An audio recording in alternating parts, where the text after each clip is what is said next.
Hello dear students, once again I welcome you all at your favourite channel number 1 classes. आज जो हम लोग देखने जा रहे हैं वो देखने जा रहे हैं फैराडे लॉ ऑफ इलेक्ट्रोलाइसिस। यदि केमिस्ट्री की बात करें या फिर अप्लाइड केमिस्ट्री की बात करें तो ये टॉपिक बहुत ही ज़्यादा इंपॉर्टेंट है। यदि आप क्वेश्चन बैंक को रिपीट कीजिएगा, क्वेश्चन बैंक को थोड़ा सा रेफर कीजिएगा तो आपको पता चलेगा कि हर एक साल के बाद हर एक साल में भी करीब डेली हर साल क्या होता है, इस क्वेश्चन को जरूर रिपीट किया जाता है। या तो आपको इस टॉपिक पे आपको न्यूमेरिकल प्रॉब्लम दिए जाएंगे या फिर थ्योरी दिए जाएंगे कि फैराडे लॉ क्या होता है, फैराडे फर्स्ट लॉ क्या होता है, सेकंड लॉ क्या होता है, इससे रिलेटेड आपको क्या क्या क्वेश्चन दिए जाएंगे। तो आज जो हम लोग टॉपिक डिस्कस करने जा रहे हैं टोटली हम लोग फैराडे लॉ ऑफ इलेक्ट्रोलाइसिस से ही हम लोग डिस्कस करने जा रहे हैं। सबसे पहले हम लोग देखेंगे कि फैराडे लॉ ऑफ इलेक्ट्रोलाइसिस क्या होता है। फिर फैराडे दो लॉ दिया था, Faraday first law of electrolysis and Faraday second law of electrolysis, वो दोनों लॉ क्या होता है, ये सब बातों को आज हम लोग देखने जा रहे हैं। सबसे पहली बात हम लोग देखने जा रहे हैं कि फैराडे और लॉ ऑफ इलेक्ट्रोलाइसिस क्या होता है। यदि कोई चीज़ हम लोग बात करें, कोई टॉपिक को स्टार्ट करें तो सबसे पहले टॉपिक को समझना बहुत ही आवश्यक है। तो फैराडे लॉ ऑफ इलेक्ट्रोलाइसिस क्या है, एक इलेक्ट्रोलाइसिस को क्या किया, उसको मतलब कि बताने के लिए उसमें होता क्या है, वो कैसे होता है, उसको समझाने के लिए फैराडे दो लॉ दिया था।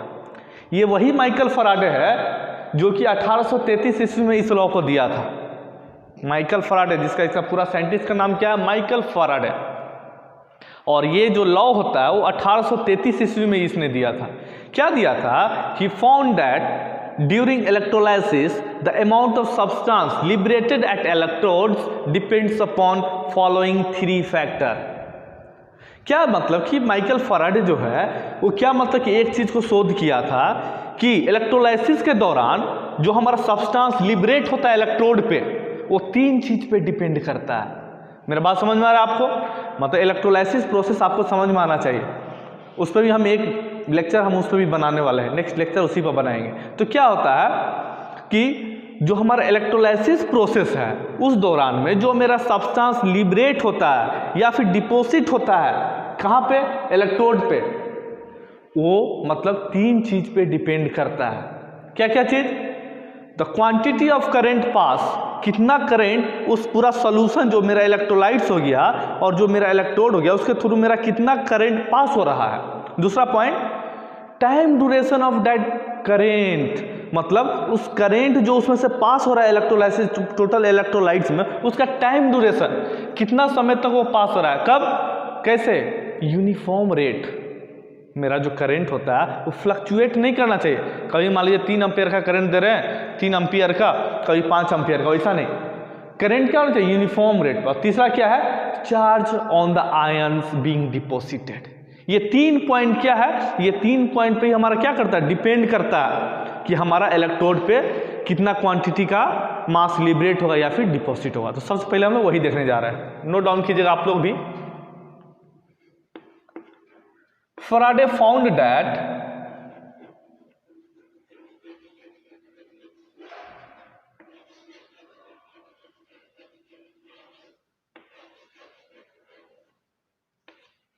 Faraday found that during electrolysis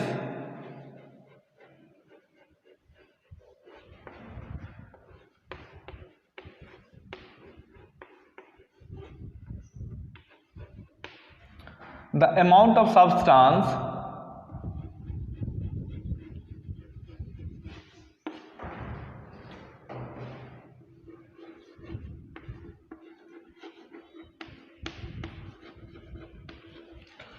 liberated at electrode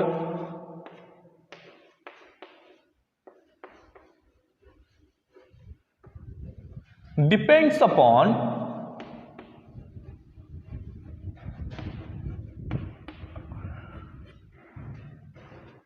following three factor।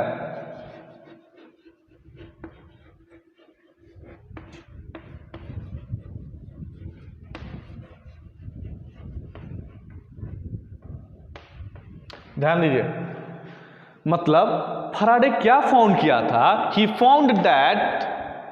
Found that during electrolysis, he found that during electrolysis the amount of substance liberated at electrodes depends upon following 3 factor. जो मेरा substance जो होता है liberate करेगा electrode पे, वो 3 चीज पे डिपेंड करेगा। सबसे पहला चीज, number 1, quantity of current passed.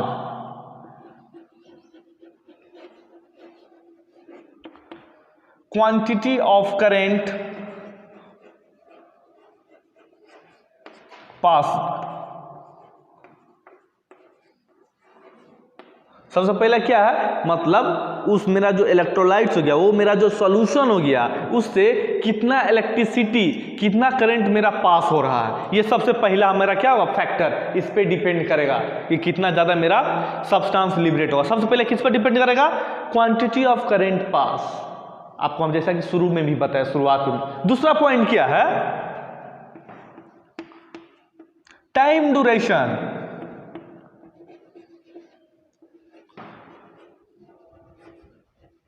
Time duration of passing the current,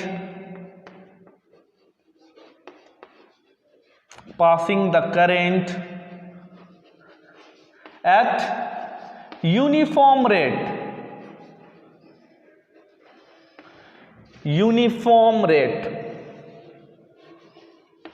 सबसे पहला क्या फैक्टर पे किस पे डिपेंड करता है, the quantity of current pass, कितना क्वांटिटी का करंट हम लोग पास करवा रहे हैं। दूसरा क्या किस पे डिपेंड करेगा, टाइम ड्यूरेशन, कितना समय तक हम लोग करंट को पास करा है उस सॉल्यूशन से।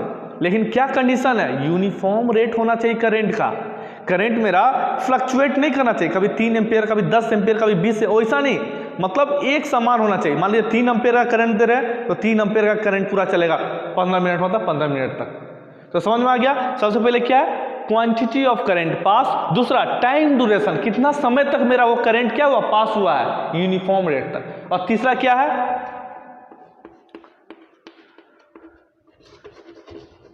Charge on the ions being deposited.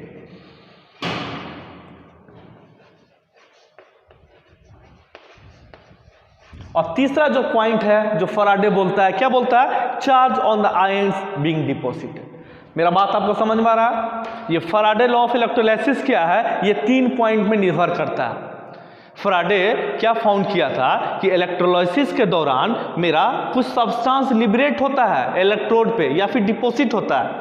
वो जो सब्सटेंस लिबरेट होगा या फिर वो सब्सटेंस जो डिपोजिट होगा, वो 3 चीज पर डिपेंड करेगा। क्या क्या चीज, सबसे पहले क्वांटिटी ऑफ करंट पास, कितना क्वांटिटी का करंट उस सॉल्यूशन से पास हुआ है। दूसरा टाइम ड्यूरेशन, कितना समय तक उस क्वांटिटी का करंट हमारा पास हुआ है, लेकिन एक क्या कंडीशन है, यूनिफॉर्म रेट होना चाहिए करंट का। और तीसरा पॉइंट क्या है, charge on the ions being deposited.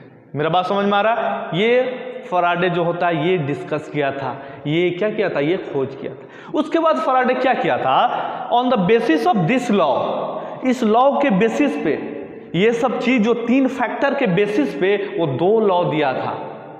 Faraday क्या किया था, 2 लॉ दिया था इलेक्ट्रोलाइसिस का, जिसको हम लोग किस नाम से जानते हैं, first Faraday first law of electrolysis and second one as Faraday second law of electrolysis. मेरा बात समझ में आ रहा है। फैराडे जो लॉ दिया था, उस लॉ को हम लोग 2 पार्ट में फिर बांटते हैं।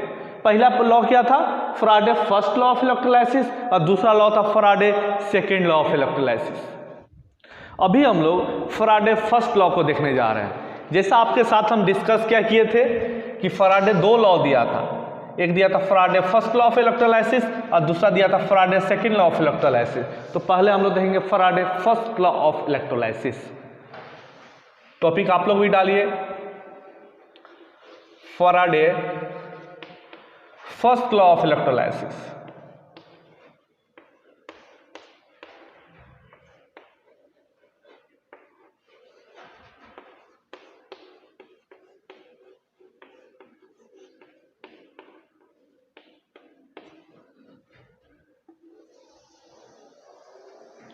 देखिए, आपको हम बार बार बता रहे हैं, कभी भी आप वीडियो लेक्चर को देखते हैं, एक पेन और एक कॉपी साथ में लेके बैठिए। जो पॉइंट आपको लगे कि इंपॉर्टेंट है उसको नोट डाउन कीजिए, जो समझ सकते हैं उसको समझिए डायरेक्ट। समझ में आ रहा है? अभी हम लोग देखने जा रहे हैं Faraday first law of electrolysis. Faraday first law of electrolysis क्या बोलता है? ऑलरेडी हम लोग देखें कि फैराडे, सबसे पहले फैराडे क्या बोला था कि जब भी हमारा किसी भी इलेक्ट्रोड पे जो मास मेरा डिपॉजिट होगा या लिबरेट होगा, तीन चीज पर डिपेंड करेगा। क्या क्या चीज पर डिपेंड करेगा? करंट पे, कितना करंट उसमें जा रहा है, क्वांटिटी ऑफ करंट पे, दूसरा time duration of that current पे एट यूनिफॉर्म रेट, और तीसरा charge on the ions being liberate being deposited, मतलब चार्ज कितना उसमें होता है। और अभी हम लोग देखने जा रहे हैं कि Faraday first law of electrolysis क्या होता है। देखिए Faraday first law of electrolysis में क्या होता है, वो एक्सप्लेन करता है फैराडे कि जितना हम लोग करंट देंगे, जितना हम लोग करंट देंगे किसमें, इलेक्ट्रोलाइसिस प्रोसेस के दौरान, उतना ही मेरा क्या होगा, मास मेरा लिबरेट होगा या फिर डिपॉजिट होगा सब्सटेंस का। यही सिंपल सा वे में, उसी को हम लोग इलाबोरेट करने जा रहे हैं, फिर आपको समझाएंगे। क्या दिया था? सबसे पहले डिफिनेशन लिखिए, the mass of the substance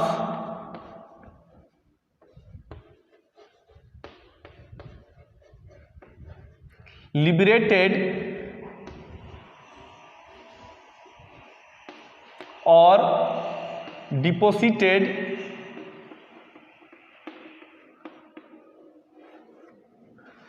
ध्यान दीजिए, the mass of the substance liberated or deposited during electrolysis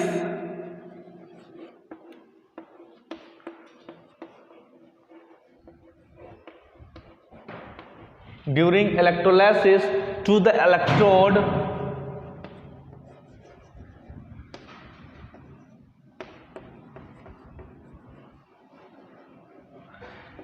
is directly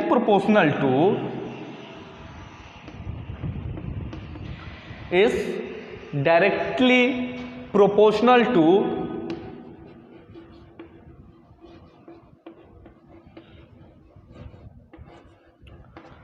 quantity of electricity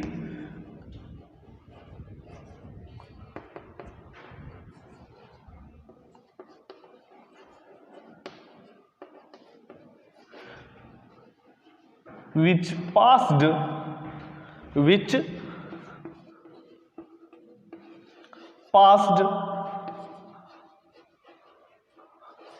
through the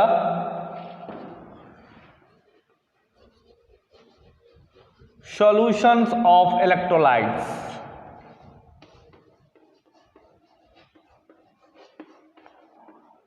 मेरा बात ध्यान से देखिए, बहुत ही सिंपल डिफिनीशन है।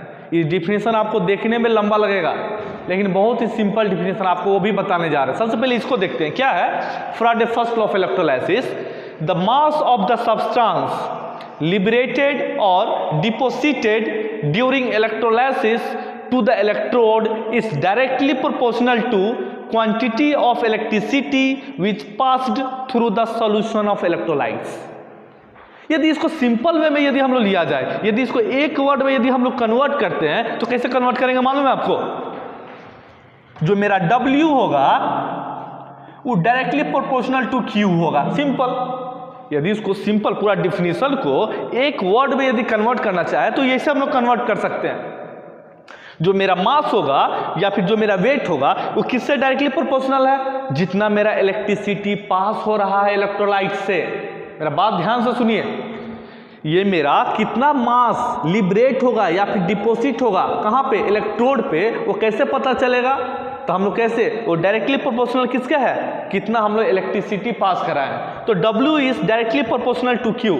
तो यदि आपको कोई डिफिनीशन पूछे कि Faraday first law of electrolysis क्या होता है, यदि आपको ये चीज पता रहेगा W is directly proportional to Q, then you can write the definition of Faraday first law of electrolysis।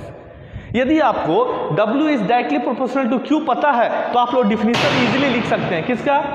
Faraday first law of electrolysis का। मेरा बात समझ में आ रहा है आपको? अब देखिए, अब हम लोग जो ये प्रोपोर्शनल है उसको हटाएंगे तो क्या होगा? जब प्रोपोर्शनल को हटाएंगे तो एक प्रोपोर्शनल कांस्टेंट आ जाता है इजेड क्यू। ये बहुत ही इंपॉर्टेंट है। सबसे पहले ये वाला चीज आपका इंपॉर्टेंट है, W is directly proportional to Q। जब हम प्रोपोर्शनल को हटाएंगे तो प्रोपोर्शनल कांस्टेंट मेरा आता है E Z. So W is equal to E Z Q.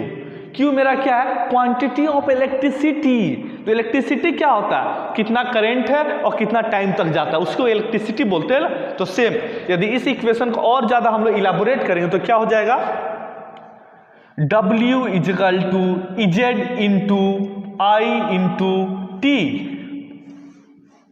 क्यों, क्योंकि मेरा Q किसके बराबर हो जाएगा, इलेक्ट्रिसिटी, करंट इनटू टाइम के अनुसार, आपको हम पहले ही डिस्कस किए हैं। तो ये मेरा क्या है, Faraday first law of electrolysis. मेरा बात आपको समझ में आ रहा है, ये बहुत ही ज्यादा इंपॉर्टेंट है। अब एक दो चीज और आपको हम बता के दूसरा हम लोग सेकेंड लॉ में जाएंगे, उसको मिटाते हैं। इसको नोट डाउन कीजिए आप। अभी हम लोग कुछ बेसिक चीज को देखकर हम लोग मतलब कि Faraday second law of electrolysis पर जाएंगे। जैसा कि अभी हम लोग Faraday first law of electrolysis discuss किए हैं, उसके बाद कुछ बेसिक चीजों को जानना बहुत ही अति आवश्यक है। तो सबसे पहला चीज क्या है, जो चीज जानना है हमको, सबसे पहला चीज क्या है, coulomb is unit of electrical charge. ये दिमाग में आपको बैठा कर रखना है।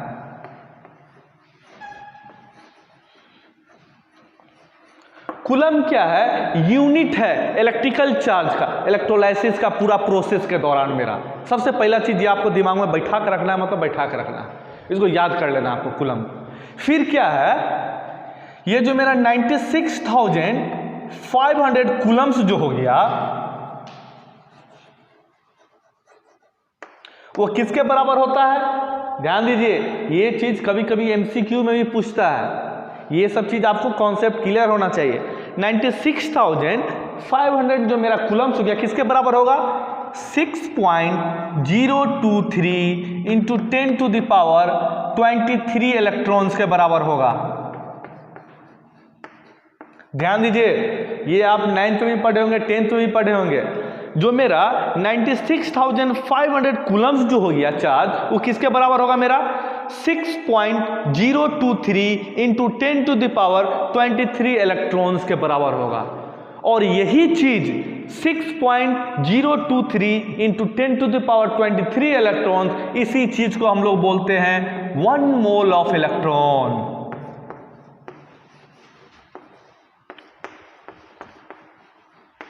मेरा बात समझ में आ गया। जैसे हम लोग एक पसेरी, हम लोग आलू बोलते हैं, उसमें कितना आता है, 5 kg आता है। उसी तरह से 1 मोल ऑफ इलेक्ट्रॉन में मेरा कितना इलेक्ट्रॉन आएगा, 6.023 इंटू 10⁻23 इलेक्ट्रॉन्स। मेरा बात आपको समझ में आ रहा है। कभी भी आपसे कोई पूछे 1 mole of electron, 1 mole of electron, तो आपको दिमाग में बैठा कर रखना है। वहां पर 1 मोल आपको नहीं सोचना है। कभी भी आप खरीदने जाते हैं सब्जी, एक पसेरी 2 पसेरी बोलेगा तो आप पसेरी नहीं दिमाग में रखते हैं, आप दिमाग में क्या रखते हैं, एक पसेरी 5 kg होता है, 2 पसेरी 10 kg होगा। सेम चीज आपको यहाँ पे कैलकुलेट करके रखना है। जब भी कोई आपसे बात करे 1 mole of electron, 1 mole of electron, आपको हमेशा सोचना है कितना के बराबर होगा, 6.023 इंटू 10⁻23 इलेक्ट्रॉन्स के बराबर होगा। यदि आपको ये चीज आपको पता है, कोई पूछ दे कि 1 कूलम का भाई कितना होगा इलेक्ट्रॉन, 1 कूलम में कितना होता है, ये चलिए निकालते हैं।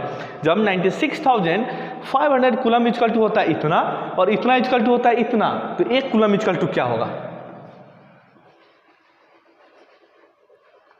तो 1 कूलम इक्वल टू क्या होता है, जाहिर सी बात है, हम लोग सब चीज जानते हैं, मैथ हम लोग बनाते हैं। इसको डिवाइड कर देंगे इससे, कितना हो जाएगा, 6.023 into 10⁻23 divided by 96,500।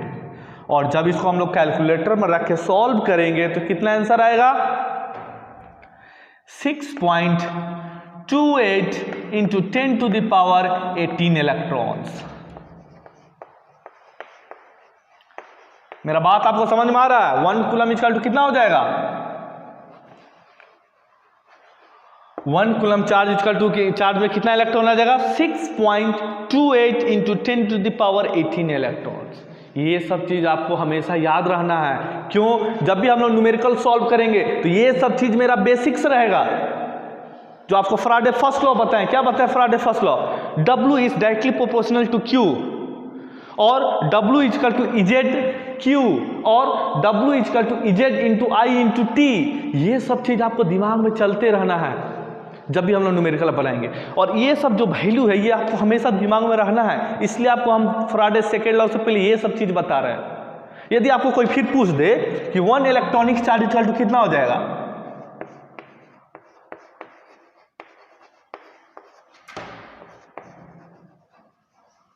One electronic charge equal to कितना हो जाता है, कितना होता है 1.6 into 10 to the power -19 coulombs. ये सब चीज बहुत ही इंपॉर्टेंट है, ये सब चीज आपको न्यूमेरिकल में भी काम आने वाला। क्या होगा 1 इलेक्ट्रॉनिक चार्ज इक्वल टू कितना होता है 1.6 into 10 to the power -19 coulomb. मेरा बात समझ में आ रहा है? ये सब चीजें यदि आपको समझ में आ जाएगा तो न्यूमेरिकल बनाने में आसान होगा। अब हम लोग देखेंगे Faraday second law of electrolysis. Faraday second law of electrolysis क्या होता है, थोड़ा सा गेस कीजिए, थोड़ा सा दिमाग में बैठाइए। Faraday first law of electrolysis किसके बारे में है, एक इलेक्ट्रोलाइट्स के बारे में होता है Faraday first law of electrolysis. लेकिन जब मेरा सेल ज़्यादा बढ़ जाएगा, जब इलेक्ट्रोलाइट्स की संख्या ज़्यादा बढ़ जाएगा, जब मेरा एनोड कैथोड ज़्यादा बढ़ जाएगा, उस केसेस में क्या होगा वो हम लोग देखने जा रहे हैं। अभी हम लोग Faraday second law of electrolysis देखने जा रहे हैं। बहुत ही सिंपल है और बहुत ही इफेक्टिव भी है। क्या है, the mass of different substance liberated or deposited at electrode when the same quantity of electricity is passed through the different electrolytes which is connected in series is directly proportional to क्या होगा chemical equivalent masses। मेरा बात समझ में आ रहा है? मतलब मास कितना लिबरेट हो रहा है और कितना मेरा क्या हो रहा है, कितना डिपोजिट हो रहा है, किस पे, इलेक्ट्रोड पे।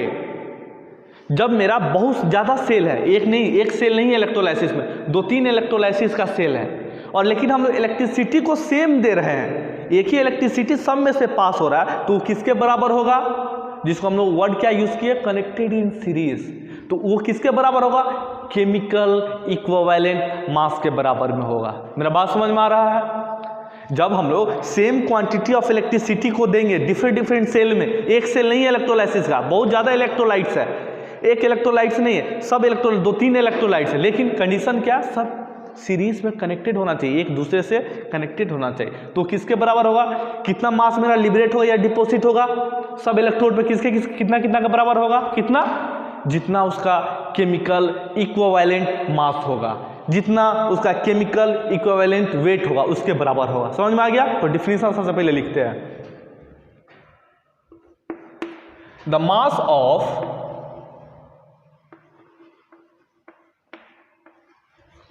different substance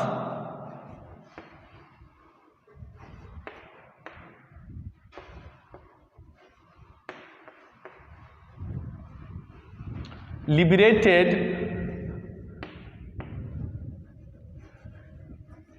or deposited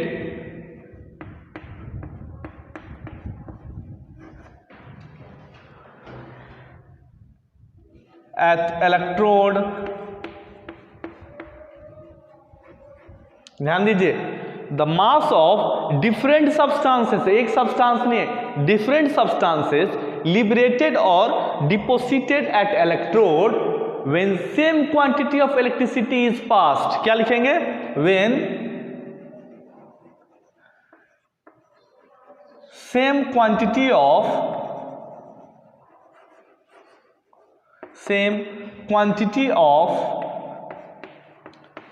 electricity is passed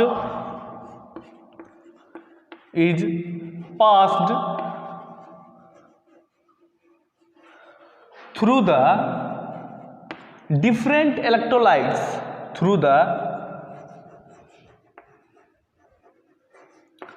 different electrolytes, which is connected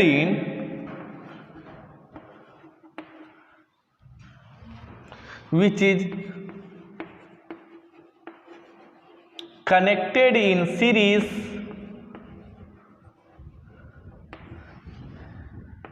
is directly proportional to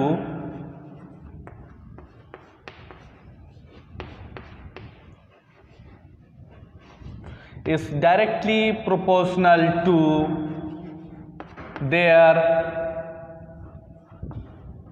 equivalent or chemical equivalent mass.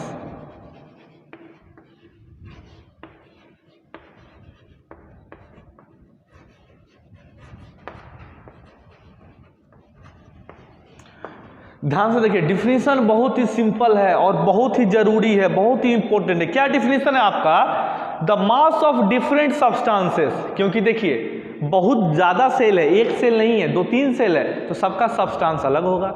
इस इलेक्ट्रोड पे दूसरा सब्सटेंस होगा, इस इलेक्ट्रोड पे दूसरा सब्सटेंस होगा। इसीलिए the mass of different substances liberated और डिपोजिटेड एट इलेक्ट्रोड, जो अपना अपना जैसा जैसा इलेक्ट्रोड है वहां पे, when same quantity of electricity is passed through the different electrolytes. Electrolytes मेरा क्या होता है? आपको हम जैसा कि पहला लेक्चर में बताए हुए थे इलेक्ट्रोकेमिस्ट्री में, इलेक्ट्रोलाइट्स क्या होता है? जो मोल्टेन स्टेट में या फिर फ्यूज्ड स्टेट में या फिर एक्वस सॉल्यूशन में क्या होता है? आयंस में टूटता है। पॉजिटिव और नेगेटिव आयंस में क्या करता है? वो टूटता है। उसको हम लोग इलेक्ट्रोलाइट्स बोलते हैं। मेरा बात समझ में आ रहा है? और जिसके थ्रू इलेक्ट्रिसिटी पास हो सकता है उसको इलेक्ट्रोलाइट्स बोलते हैं। तो सेम यहाँ पे क्या हमारा, जब डिफरेंट इलेक्ट्रोलाइट्स में same quantity of electricity pass करेगा, डिफरेंट इलेक्ट्रोलाइट्स है, इसका मतलब क्या है? मेरा एक सेल नहीं है, क्योंकि एक सेल में हम एक इलेक्ट्रोलाइट्स रखते हैं। मान लीजिए दूसरा सेल आ गया, तीसरा सेल आ गया, लेकिन सब इलेक्ट्रोलाइट्स क्या आपस में कनेक्टेड इन सीरीज है। क्या है? Different electrolytes which is connected in series. Series में कौन कनेक्टेड होता है? मतलब एक के साथ दूसरा कनेक्ट होता है, उसको सीरीज बोलते हैं। सीरीज और पैरेलल आप फिजिक्स में पढ़े होंगे, नहीं भी पढ़े हैं तो आप लोग सर से बोल के पढ़िए, बहुत ही इंपॉर्टेंट टॉपिक है। जैसे घर का बल्ब हो गया, यदि सीरीज में रहेगा तो क्या होगा? वोल्टेज कम होते जाएगा। मान लीजिए यहाँ पे मान लीजिए आपका बल्ब बहुत तेज जल रहा है ना, इसके बाद जो जलेगा वो थोड़ा सा कम तेज जलेगा, उसके बाद जो जलेगा वो थोड़ा सा और डिम जलेगा, इसको सीरीज बोलते हैं। और पैरेलल में क्या होता है? सब में बराबर वोल्टेज मेरा जाता है, उसको पैरेलल बोलते हैं। सेम यहाँ पर भी है। क्या है? सब इलेक्ट्रोलाइट्स मेरा क्या है? सीरीज में कनेक्टेड है। इलेक्ट्रिसिटी मेरा पहले एक इलेक्ट्रोलाइट से गया, फिर दूसरा इलेक्ट्रोलाइट में आया, और फिर तीसरा। देखिए जैसे इस तरह का से ये मेरा इलेक्ट्रोलाइसिस एक सेल हो गया, ये 2 सेल हो गया, ये 3 सेल हो गया। मेरा मान लीजिए इलेक्ट्रिसिटी हम यहां से दे रहे हैं, प्लस माइनस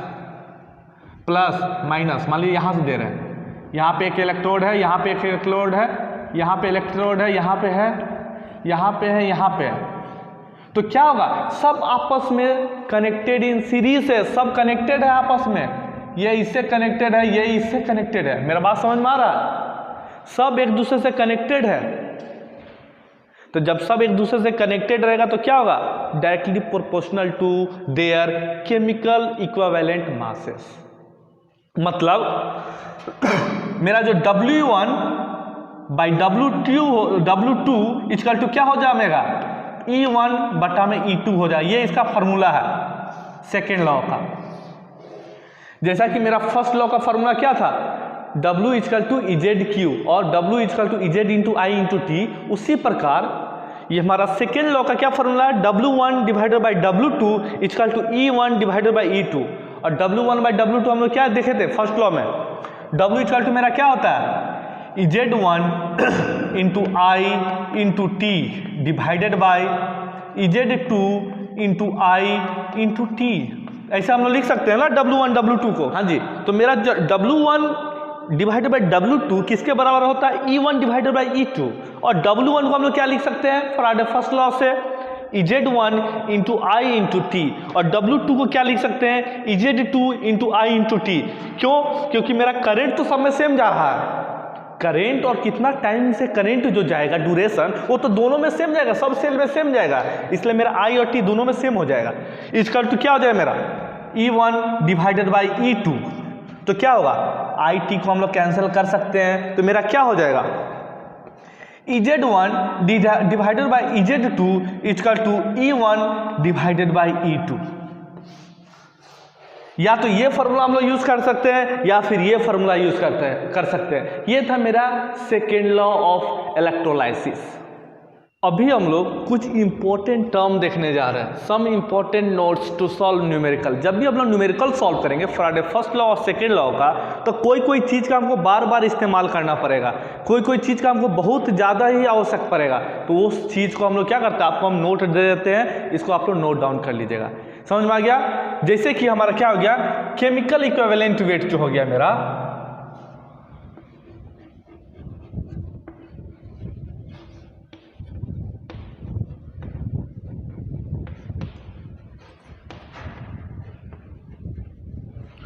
केमिकल इक्विवेलेंट जो वेट हो गया ई इक्वल टू क्या होगा मेरा, तो केमिकल इक्विवेलेंट वेट जिसको हम लोग ई से करते हैं, ई से डिनोट करते हैं, ई इक्वल टू क्या होता है, ई इक्वल टू होता है atomic weight divided by valency.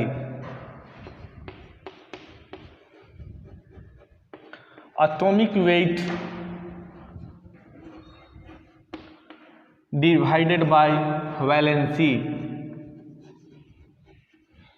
तो मान लीजिए कोई न्यूमेरिकल में आपको ई का वैल्यू नहीं दिया गया है, तो हम लोग क्या करेंगे, जो भी एलिमेंट मेरा दिया है उससे कैसे हम लोग निकालेंगे, atomic weight divided by valency. उसका एटॉमिक वेट कितना है और उसको वैलेंसी कितना से हम लोग डिवाइड करेंगे। फिर सवाल उठेगा कि इजेड इक्वल टू क्या होगा मेरा, इजेड का भी वैल्यू है, तो इजेड इक्वल टू मेरा क्या हो जाता है, ई डिवाइडेड बाय 96,500 कूलम्स। मेरा बात समझ में आ गया? इजेड इक्वल टू क्या हो जाएगा मेरा, ई डिवाइडेड बाय 96,500 कूलम्स। दूसरा पॉइंट ये था पहला, ये था दूसरा। तीसरा आपको हम क्या बताए हुए हैं, 1 इलेक्ट्रॉनिक चार्ज इक्वल टू कितना होता है, 1.6 into 10 to the power -19 coulomb. ये आपको पता है ना, 1 इलेक्ट्रॉनिक चार्ज इक्वल टू कितना, 1.6 into 10 to the power -19 coulomb. फिर आपको क्या इंपॉर्टेंट है, 1 मोल ऑफ इलेक्ट्रॉन,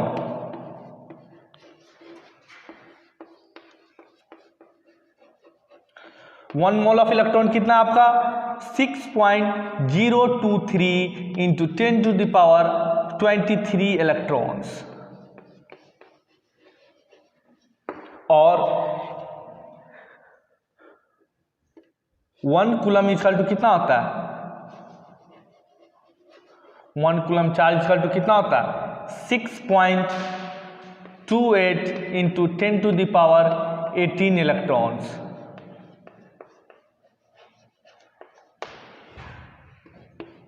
ये सब चीज आपको क्या करेगा, दिमाग में ये सब बैठा कर रखिए। फिर क्या है हमारा important, W equal to EZ into I into T. ये Faraday first law of electrolysis का फार्मूला है, इसको याद करके रखिए। फिर जो लास्ट इंपॉर्टेंट चीज है क्या है, W1 divided by W2 equal to क्या होता है, E1 डिवाइडेड बाई E2, या फिर W1 डिवाइडेड बाई नहीं, या फिर Z1 divided by Z2 equal to E1 divided by E2। ये दोनों फार्मूला आप फैराडे सेकेंड लॉ में यूज कर सकते हैं। और E1 इक्वल टू क्या होता है मेरा, चाहे E मेरा जो इक्वल टू क्या होता है atomic weight divided by valency, और Z इक्वल टू क्या होता है मेरा E डिवाइडेड बाई 96,500। तो ये सब क्या था, बेसिक चीज था जो कि हम लोग न्यूमेरिकल प्रॉब्लम जब भी सॉल्व करेंगे तो इसका इस्तेमाल करेंगे। एक बार हम लोग सबको रिकॉल करते हैं, समरी करते हैं, उसके बाद समाप्त करेंगे। सबसे पहले हम लोग क्या सीखा, फैराडे एक लॉ दिया था जिसके तहत हम लोग क्या देंगे, Faraday first law second law of electrolysis देंगे। Faraday first law of electrolysis क्या बोलता है कि जितना भी हम इलेक्ट्रिसिटी पास करेंगे उतना ही मेरा सब्सटेंस लिबरेट होगा इलेक्ट्रोड पे, लेकिन वो किसके लिए दिया था, एक सेल के लिए केवल दिया था। जब हम लोग बात करते हैं मोर देन 1 सेल, तो Faraday second law of electrolysis क्या होता है, इंप्लीमेंट होता है। उसमें क्या देखे थे हम लोग, जितना भी मेरा डिफरेंट सब्सटेंस लिबरेट होगा या फिर डिपॉजिट होगा कहाँ पे, डिफरेंट इलेक्ट्रोड पे, वो किसके बराबर होगा मेरा, केमिकल इक्विवेलेंट वेट के बराबर होगा मेरा। मान लीजिए मेरा डिफरेंट इलेक्ट्रोलाइट्स हो गया, डिफरेंट मेरा क्या है सब्सटेंस जब लिबरेट करेगा डिफरेंट इलेक्ट्रोड पे, लेकिन सेम क्वांटिटी ऑफ इलेक्ट्रिसिटी हम लोग पास करेंगे, मतलब सब में जो कि सीरीज में कनेक्टेड है, तो क्या होगा मेरा, वो किसके बराबर होगा, जो मास मेरा है वो किसके बराबर होगा, directly proportional to their chemical equivalent weight. उसी से मेरा क्या फॉर्मूला आता है, W1 divided by W2 equal to E1 divided by E2। और W1 W2 को हम लोग क्या किए थे, हम लोग काट दिए थे ना, तो उसको कटिंग करके क्या मेरा आया था, EZ equal to EZ divided by EZ2 equal to E1 divided by E2।